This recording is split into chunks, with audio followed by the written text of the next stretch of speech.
Thanks, ladies and gentlemen, for tuning in, streaming, or downloading the show. This is Just the Worst Movie Review Podcast, episode number 2. I'm your host, Billy Donnelly, who you can find at thisisinfamous.com, joeblow.com, and also here at our home at Just the Worst Podcast. And today I'm joined by my colleague over at joeblow.com, Chris Bumbray, critic at joeblow.com. And today we are going to be reviewing 2 films. One has been in limited release for a while, an IMAX exclusive release for just a week, and that would be Robert Zemeckis' The Walk. And then we'll also dip into the Warner Brothers Peter Pan prequel, Pan. So, Chris, thanks for joining, man. Thanks, Billy. Happy to be here. Yeah, so just for those of you who may be joining us, we've only been, this is only the second episode we've ever done to this show. The first show we did, we had Joe Magidson join us last week. And look, I know that the title is a little bit deceiving, but once again, we like to be a little self-deprecating. Everybody likes to claim to being the best podcast, the most amazing podcast, the most fantastic podcast. And I didn't really want to get into that sort of gamesmanship over laying claim to that. Nobody wants to be just the worst podcast, so we'll just jump right in and take it. It's good to set the bar low, you know. Yeah, and then they're surprised.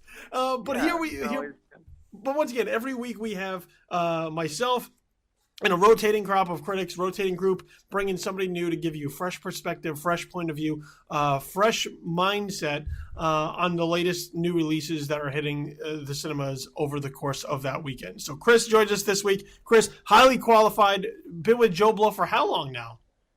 Oh, I was thinking about it the other night. I guess about 8 years. Yeah, 8 years. So been in it a while. I started slow, but I've been doing like the film festival circuit and most of the theatrical releases probably for about 6 years now, I'd say.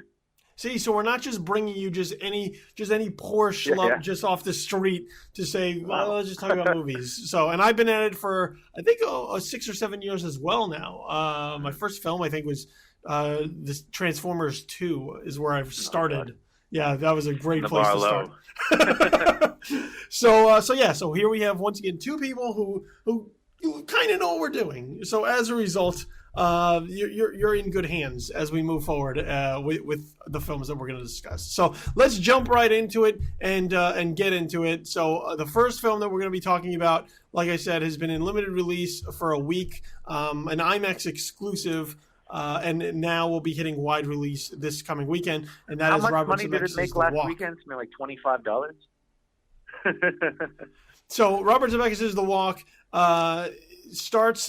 picks up in 1973 and tells the story of Philippe Petit, the high wire artist from France who dreams of putting a tightrope between both buildings of the Twin Towers, the late World Trade Center. And this story tells about the process of how he goes from France to New York, the process of how he gets the wire across, and then, of course, the process of actually making the walk. This is, once again, a film that was IMAX exclusive for many good reasons. Zemeckis shot this to try to capture what it would feel like to be up on that wire.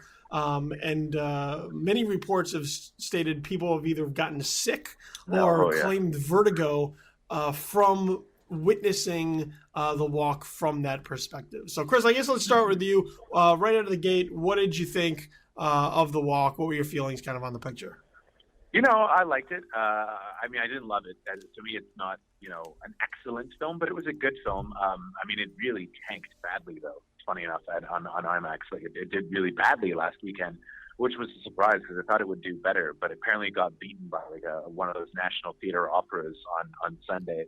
But I mean, to me, it's a great use of 3D. Like you said, I mean, it made me feel almost nauseous, right? Just because you almost feel like you're up on the wire. I mean, it's really the last half hour is when we go to see it. The only complaint that I have about his use of IMAX, though, is I don't know why Zemeckis didn't use the full frame of the IMAX. Like, it wasn't shot with IMAX cameras. This was shot on, a 235 aspect ratio, right? And I mean, at least you could have done 185, so that it would have used for at least for like the Limax screens, the fake IMAX screens, Limax.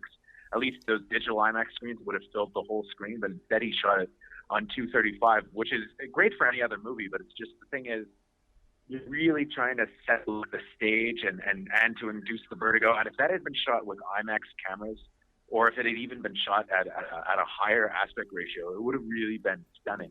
As it is, though, it still looks really great, I found. And the wire scene really is effective, and it's one of the few times I say that I've seen 3D, that recently anyway, that I've really, that this was the way to watch the movie. In fact, I mean, I couldn't imagine it really being something very worthwhile in 2D. So on that, for that merit, it's good. And for me, it's a bit, the walk is maybe a little bit special, I guess, because it was all shot in Montreal, which is my hometown, which is where I am right now. And Montreal, and it doubles for Paris and doubles for New York. And it's pretty recognizably Montreal throughout. And it was interesting because I've had a lot of my friends turned up in small roles, I guess, are in the business in Montreal. So I just kept recognizing people as I was watching it at the premiere in Montreal, and people were clapping because a lot of people that in the movie were there. So they were all clapping and hollering when they saw themselves up on screen. But I enjoyed it. It's not definitely not one of my favorite movies of the year, but I liked it. What do you think? See, I'm right with there. I'm right there with you on the fact that if you wouldn't see it in IMAX or 3D, I don't know that it would do much for you. No. I think it would be, it would just be another movie. It would lack any type of specialness, and really. That's the reason why it was IMAX exclusive for a week, was to try to push that aspect of it and make it feel something greater, something larger than it is.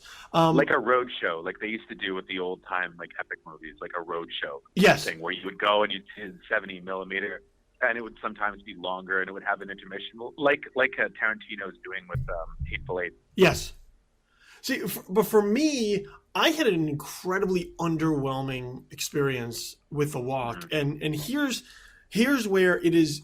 Here's where movie theaters and where a film is being shown is a major component of how things play, especially how something like this would play.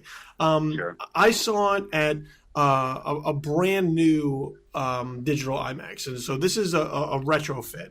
This is one of those theaters that used to be just a regular theater and was retrofitted into an IMAX, and it's an incredibly small house. I've been to retrofitted IMAXs that have played much larger. They're usually the biggest house in the multiplex on the grounds, and as a result, even in stretching it and adding the IMAX sound to it, it still plays fairly well.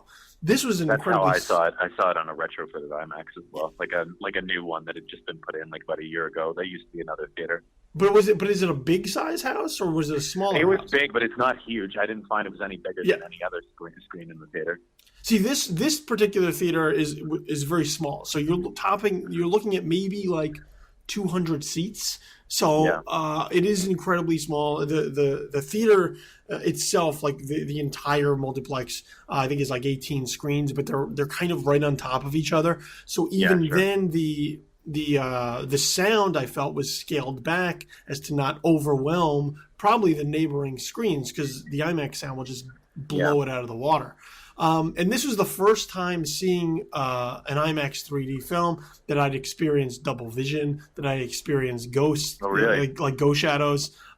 So when I'm watching it up on the screen, it did feel kind of underwhelming because I'm not really getting the full effect. I mean, I imagine if I saw it, in a full-blown 70 millimeter, like the giant museum level IMAX. It wasn't shot that way, though. I don't think that it's even coming out that way, because we do have a 70 millimeter IMAX in Montreal. IMAX started in Montreal, and so we've got two of them. We have two of the best IMAXs in the world. One of them is at our Science Center in the Old Port, which is only for IMAX documentaries. But we have one at one of our big multiplexes downtown, which is like a real 70 millimeter IMAX with a massive screen. And they didn't show it on that IMAX. I don't think it's available for those IMAXs because ours was still showing Everest.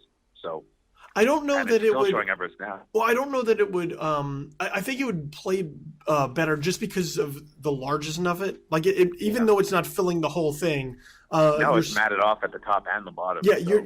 I mean, you're still looking at it at a bigger screen. Like, still, the scope of it is going to factor in.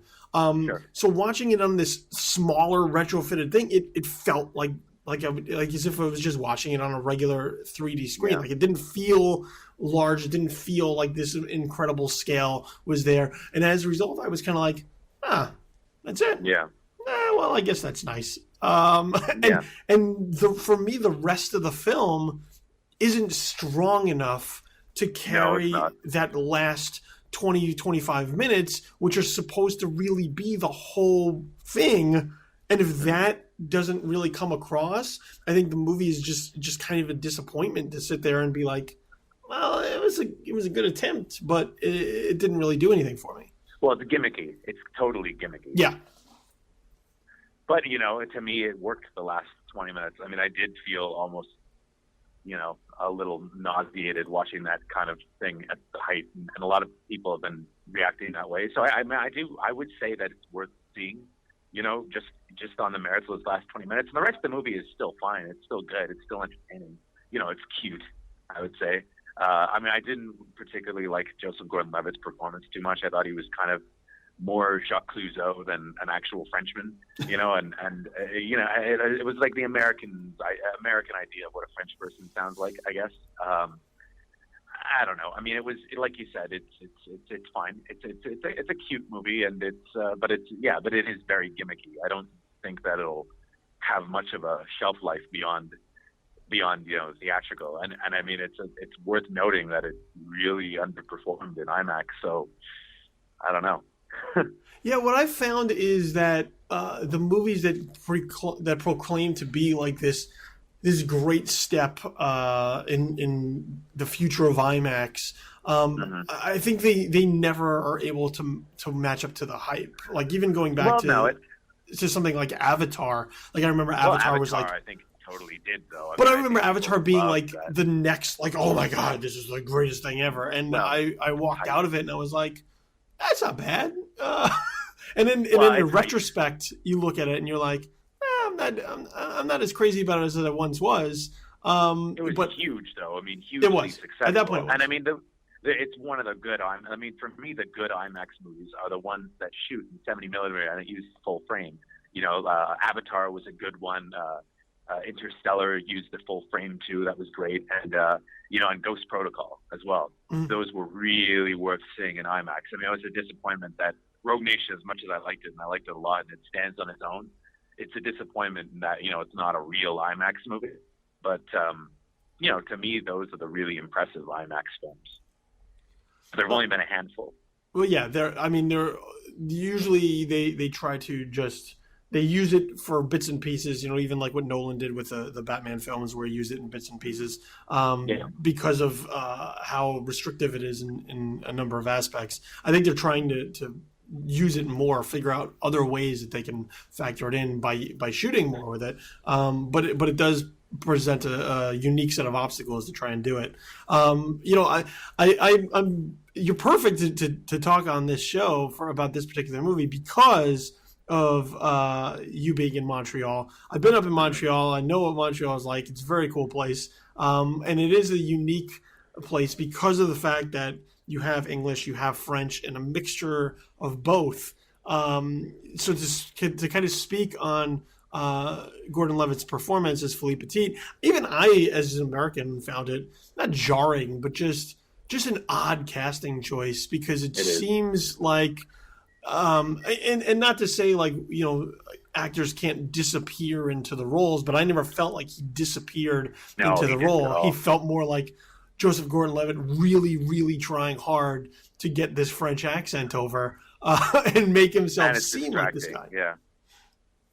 And then on top of that, one of the other choices that Zemeckis makes that just felt strange to me was to break the fourth wall and have him narrate it. Not just narrate it with the voiceover, but literally speak to you as a member of the audience and explain everything to you. Now, that doesn't mean I that didn't care for that. that it doesn't mean that that it can't work, but for me, at least when he walked up onto the wire, it eliminated an incredible amount of drama and danger from it because of the fact that I already know he's talking to me and telling me that everything's okay, like walking me through it. So I think that element of that sequence, it never felt as risky as it probably should have if you didn't know. And that doesn't mean that people don't know the story of Philippe Petit. Obviously, Man on Wire, it existed. This is a world-renowned event that actually happened. But let's face it, lots of people also go into some of these movies expecting them to be some type of history lesson, teaching them something that they never knew about. And I think that sucked that element right out of that sequence by him walking and you being like, well, it doesn't seem like he's in any sort of danger. Yeah. Well, I mean, to me, I like Levitt, but I've never found him to be an exceptional actor. I mean, I'm not saying that he's not talented. He is talented, but he's not the kind of guy that I can really see kind of go deep into a role. Like, I always feel like I'm watching Joseph Gordon-Levitt. Maybe he'll get to that point. He's very likable. Yes. But I don't know that he can carry a movie like this at this point or with that kind of direction. I mean, I like Zemeckis too. He's done some classics, but it's just, he makes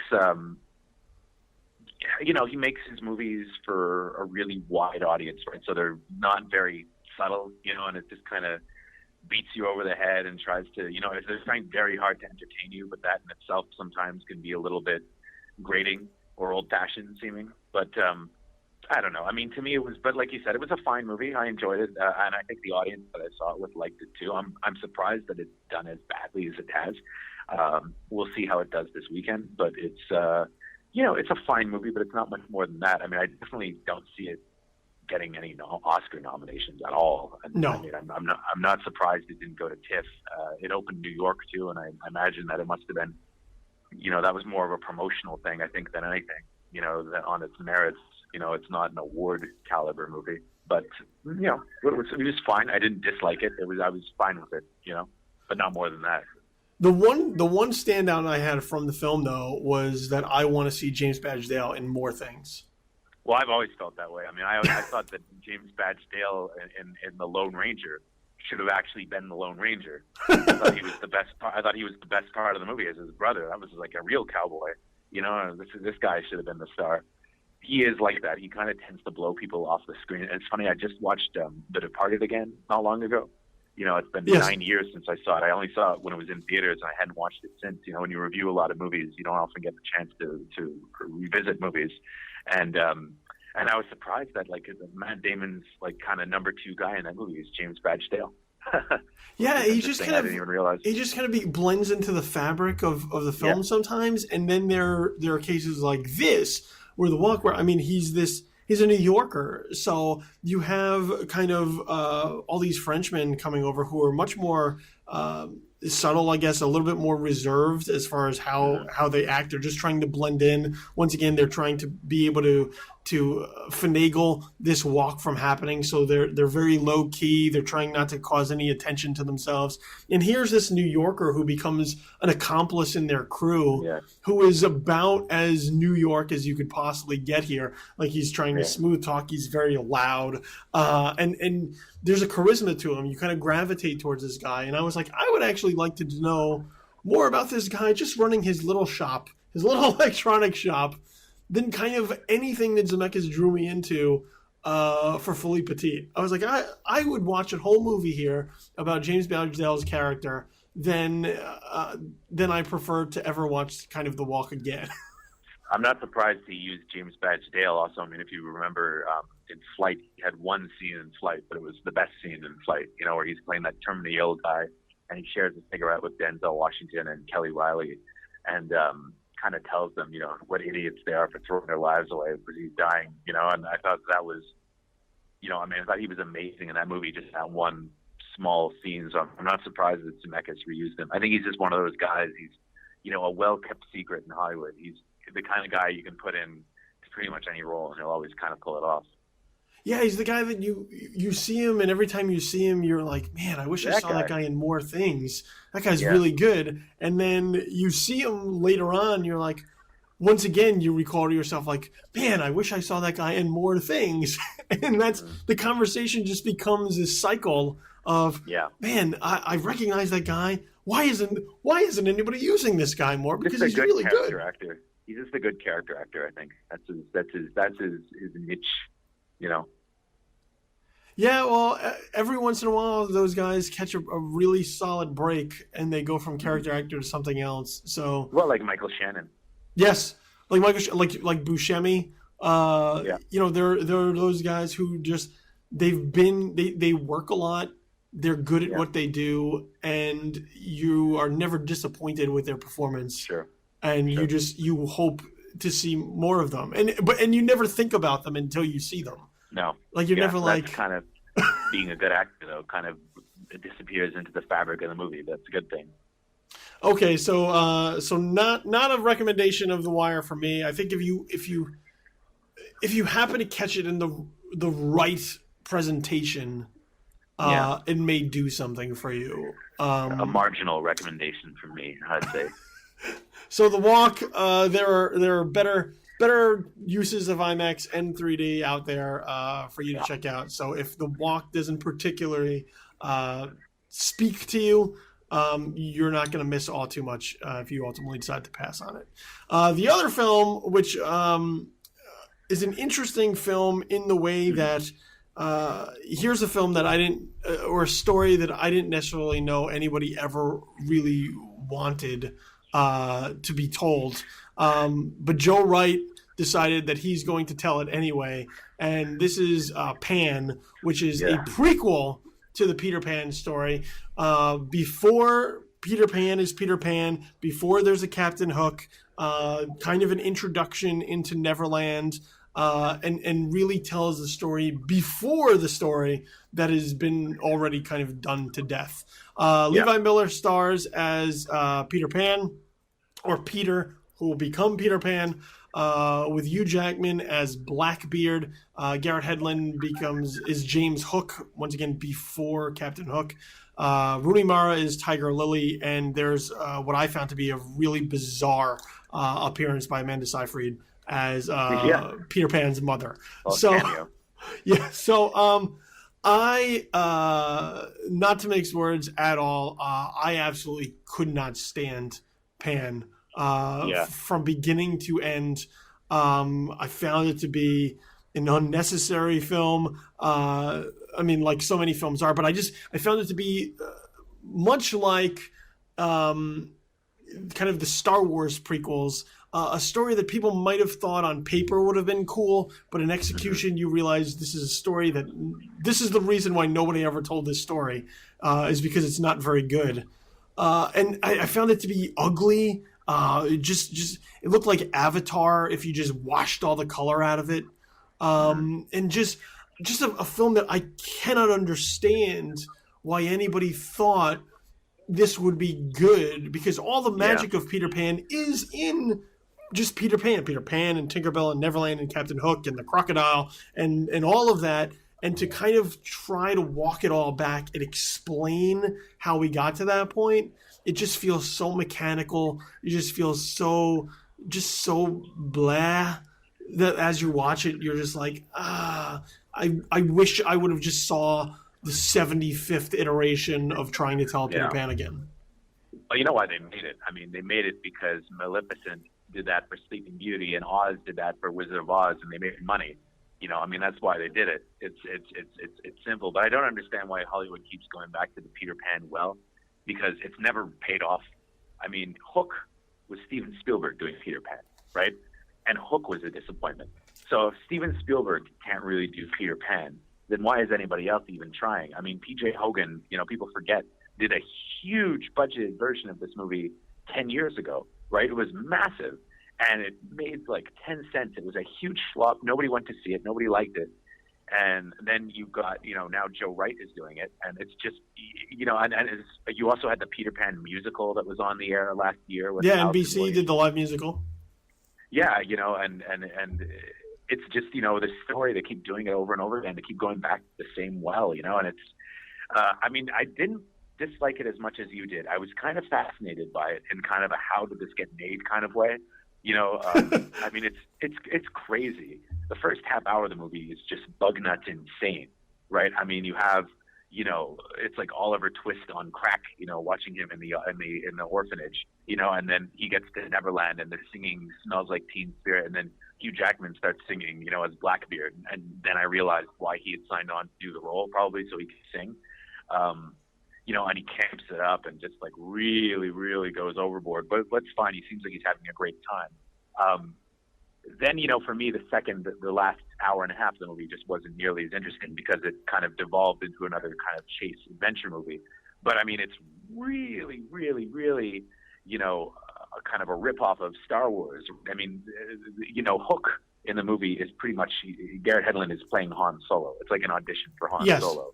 He's playing Han Solo with an Indiana Jones hat, and his relationship with Tiger Lily, she's the princess of this tribe, and it's exactly like Princess Leia, and they're waiting for the chosen one, who's, Peter, who's like Luke, and it was just, it's as close as you could get to like ripping off Star Wars without getting sued, I guess. And Rooney Mara, I found very strange casting for that role, not even the racial things, they're multiracial, just the fact she's such a serious actor, so it's weird kind of seeing her in something like that, something so lighthearted.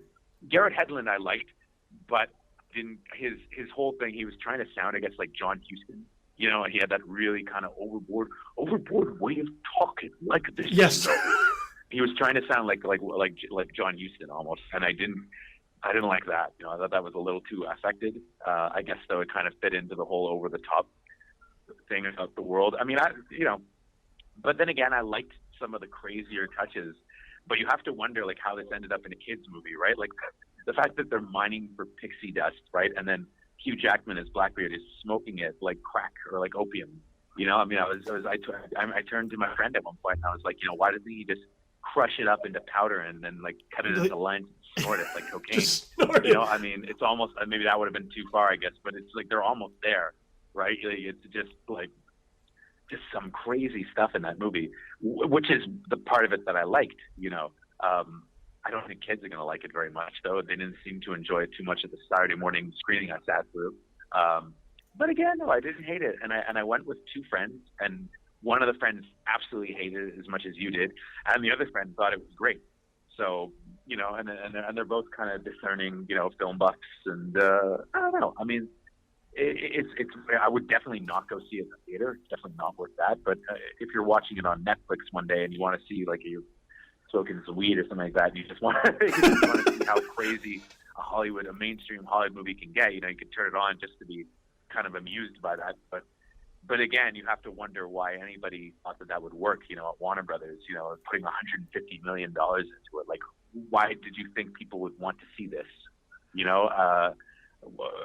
I don't know. Like, I don't. Wright too. He's such a great director. Like, I don't understand. Like how much people think is left of kind of the Peter Pan mythology to explore. No, there's nothing left to it, though. I mean, you've even done the backstory.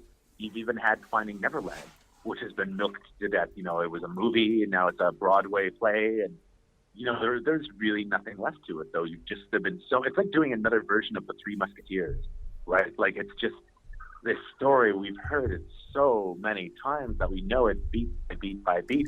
And the thing is, if you screw with it, then people will get pissed because it's not close enough to the story. But then if you do a really faithful adaptation, people will be bored by it because they've already seen it. That's the thing.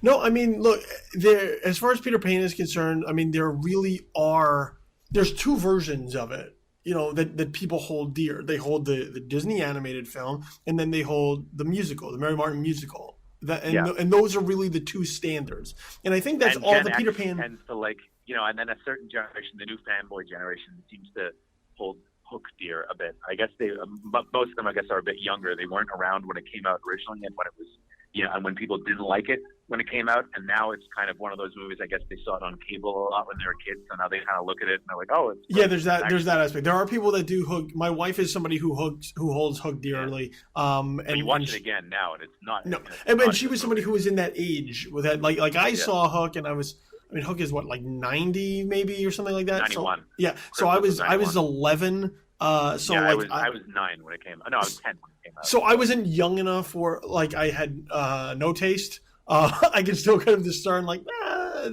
this one's not really connecting with me so much. I mean, the credit that I can give to Spielberg on Hook is that he at least tried to do something different. He tried to do something different. For sure it did. It didn't and work. It was well cast. Yeah, it didn't work, but he tried to do something different. And I don't know anybody who I can't chant like Rufio at, and they don't get it. So like there are certain things from it that you can still take away and say, okay, like this worked, that didn't, this worked, that didn't, and at least credit him with having some ambition, with trying to do something different. I guess I like the Phil Collins cameo. I mean, I guess you could try and look at it here and say, well, at least they tried to do something different with Pan. But once again, as you mentioned, I don't know who this movie is for. I don't think it's for adults. No, it's not. And it's not for kids either. No, it's definitely not. It's much too serious for kids. It's not really all that fun either. So to stick like 6 and 7 year olds in front of it, I saw it. There were some kids in the audience when I saw it, and they were more amused by the pratfall stuff, or guys getting hit by booms like on the ships, or things of that nature, rather than anything else that seems to be happening. The rest of it seemed like they were waiting for like some type of injection of fun into the movie, something to really boost it up. But it starts dour. Like you have, once again, Amanda Seyfried is Peter Pan's mother, who just takes him and once again like drops him off in the orphanage in a basket wrapped up, and like it's such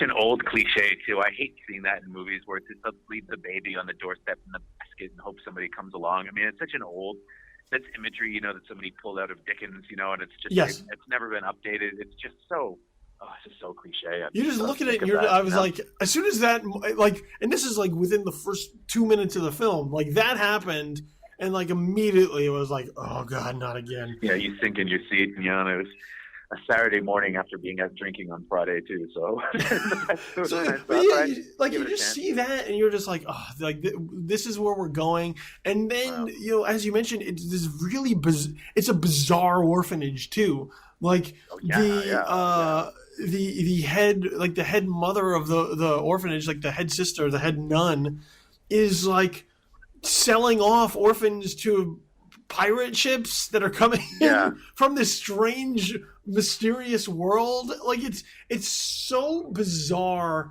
how it works. And then once again, like, it is batshit crazy, because you have this ship that comes in to pull these kids, these orphans, from the orphanage and take them once again to kind of be slave labor to mine for pixie dust.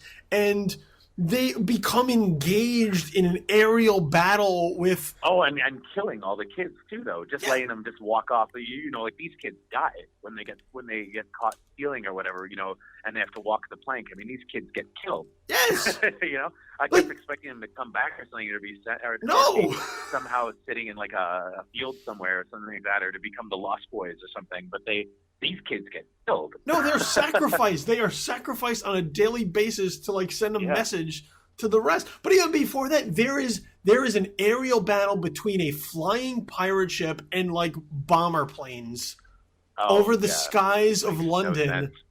And I could not believe what I was watching. It felt like a really bad mashup. Yeah, I agree. Like where you're just like, well, what would be different and maybe kind of cool? Well, what if we have it fight planes? And you're like, how would no one at that point in time? And once again, like this now starts getting into where suspension of disbelief just starts to crumble around you. Like you can go along for the ride on certain things and say, okay, well, I'm willing to accept certain threads that you want to throw out there, certain elements you want to throw out there in this fantastical voyage, and I'll go along with it as long as it seems like it has some type of grasp on reality. Yeah. But like you're talking about a literally an aerial battle, and I understand it's like during wartime, but like would no one think to be like, that's a flying pirate ship? That's kind of strange. There would have been a way cooler way to do that whole James Hook story too. I thought what would have been cool was the pilot that was fighting them in the plane.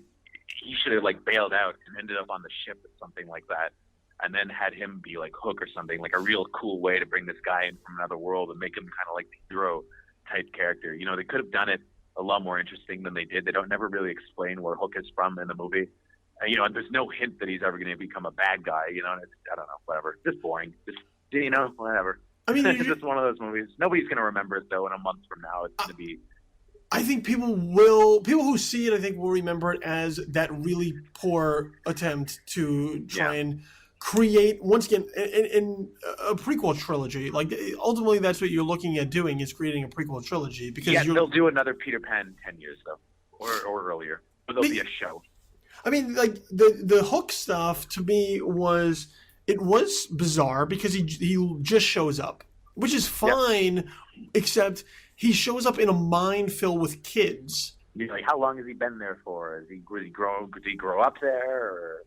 Yeah, he's like, I mean, he's probably like 35 years old, I bet you. Yeah. And he's just there.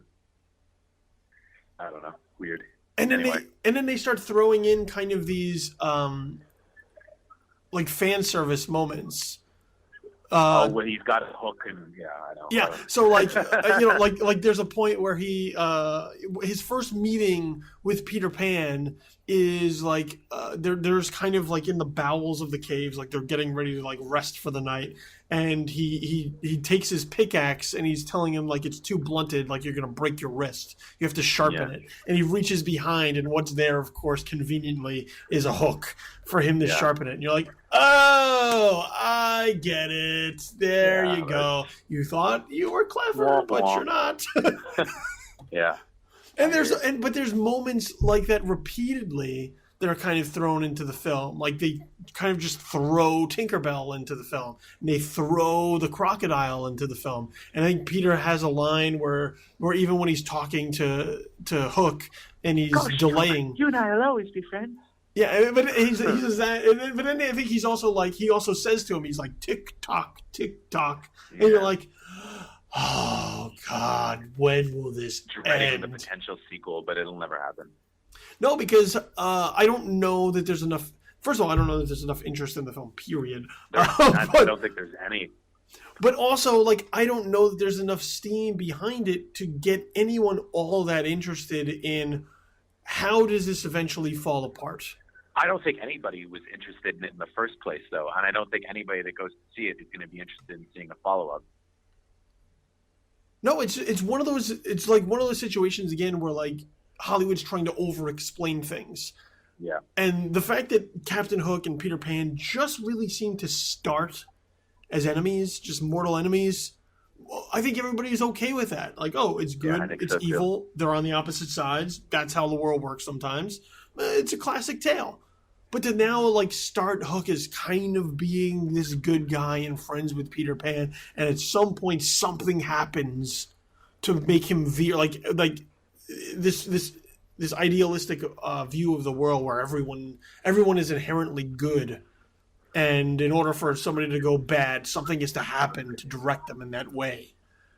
I think that's the story that they're trying to tell, and I don't know that it's something that anybody really was ever interested in see. And now that they've seen it, it just kind of cements the idea that Peter Pan should only ever start as Peter Pan, and trying to kind of unleash all this exposition and explanation as far as where all this came from. I think it's just a waste, just idiotic. Yeah, I agree. And what the fuck is a Neverbird? Where did those come from? Yeah, I don't know, whatever, just a mess, just a total mess. Yeah, I haven't been a Joe Wright fan previously, and this does nothing to change my perception of films that have his name attached to it. Yeah, me too. Well, I mean, I love Hannah. Hannah's great. I like Anna Karenina even. You know, we'll see what happens. I mean, I think he's a good director. I think he just needs the right vehicle. I don't know if a tentpole type movie like that is a good one for him, but we'll see. So a hard no. Yeah. For me on Pan, and I think Chris also says the same. Yeah, I agree. Yeah, avoid Pan, even if your kids are like, please take me to see it. Just show them one of the other better Peter Pans. Yeah. It will save you a drive. It will save you gas. It will also just save you the time and effort. Yeah, I agree. And the but anyway, disappointment. whatever. So that's it. That's what we have for this week. So The Walk, a marginal recommendation from Chris. I think it depends on the presentation. It could be worth your while if you see it in the right venue. Otherwise, I think it's a bit underwhelming. And as far as Pan is concerned, under no circumstances, just stay with no. So, Chris, thanks for joining me, man, this week. I appreciate it. Once again, just let everybody know where they can find you, so they can keep track of all your critical tendencies. JoeBlow.com. JoeBlow.com, as well as on Twitter at CBumbray. So CBumbray. Follow him on Twitter. You could also follow the show as well. That would be at JTW Podcast, and also on Facebook, facebook.com/JustTheWorstPodcast. And you can follow me there, facebook.com/BillyTheKid, as well as on Twitter at Infamous Kid. So want to thank Chris for joining us. Unfortunately, not films this week that we had to endure that we can say it was worth the pain. Maybe next time. Yeah, maybe next time. So, Chris, thanks for joining us, man. For Chris, I'm your host, Billy Donnelly. Once again, join us, Just the Worst Podcast. This has been Just the Worst Movie Review Podcast, episode number 2. Find us on Twitter, on Facebook, SoundCloud as well, and JustTheWorstPodcast.com will be coming along. We are working on it. So once that's set, you'll be able to set up your iTunes and Stitcher subscriptions. So for Chris, I'm Billy Donnelly. Thanks for joining us, and we'll see you next week. Hopefully you can find some good movies this week to keep you entertained. We're out. Peace.